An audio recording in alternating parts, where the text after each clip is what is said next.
Okay, so we're back and we've got our decreases, and now I want to do some increases where I've just decreased. So after the decrease row, I worked row 1B and then 2A and 2B to get us back to the right side row.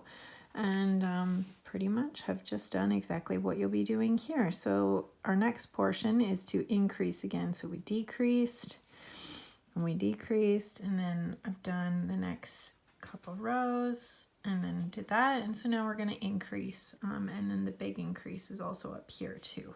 So we'll do the 3-stitch increase here, and then I'll do a 5-stitch increase here. So basically you're only increasing by 2 when it's a 3-stitch and by 4 when it is a 5-stitch. And so you always want to decrease with 3 stitches because you're decreasing for a total of 2 stitches, which will keep you in the brioche pattern. Then when you increase, you want to do it in the same way, so either by 2 or by 4. So we will do that. I'm just going to knit my self-edge stitch here. And again, we're on a row, what would be considered in flat as a 1A. So I'm going to yarn forward, and you're always doing the increase just on that one active stitch that you would have been barking anyhow. So in order to do the bark, YO bark, we're gonna knit, not take it off the needle. So we're not gonna remove that stitch we just knit. You want to yarn over on your right hand needle, then go back in to that stitch, knit it one more time. So you can see we've got 3 stitches, hopefully you can see that, 3 stitches on the right hand needle, and now remove it. And that's it. You've increased. And it'll kind of look really wide open there. That's totally normal. Totally normal. It kind of closes itself off. That's the nice thing about brioche. You kind of just move things around and it grabs up any excess space. So if you by accident wrap like an extra yarn over when you're doing a yarn forward, yarn over, if you accidentally do that and then continue knitting on the next row, you can just take that right off and the fabric will kind of gather the excess of that. Okay, so now let's do the bark 4-stitch increase.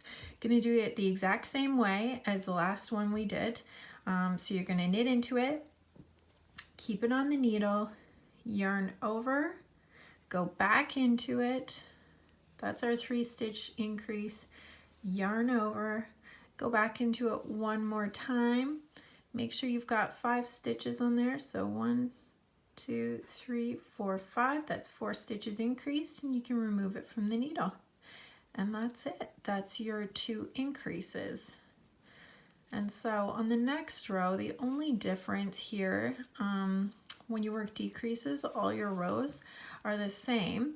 But now when we go with our contrast color, so I'll slide the work to do what's considered a row 1B.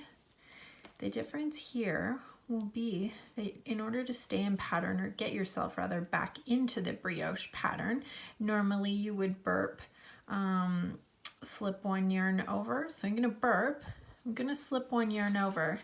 And then because this guy doesn't have a shawl, you'll see in brioche instructions that you're just gonna purl that. So you would be purling it anyhow, but it doesn't have a shawl, and that's okay.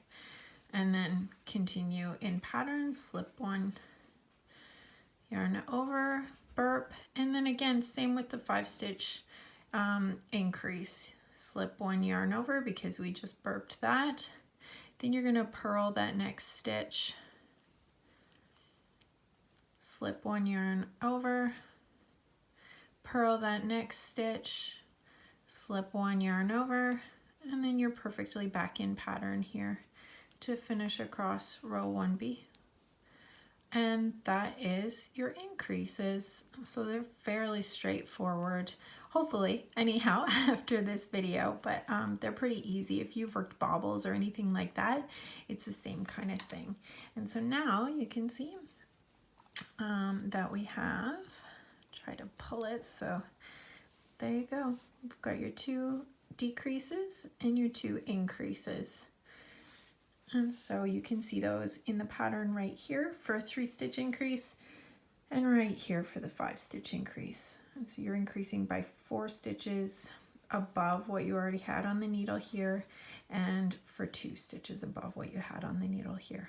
And that's it. Okay, I'll talk to you guys later. Bye.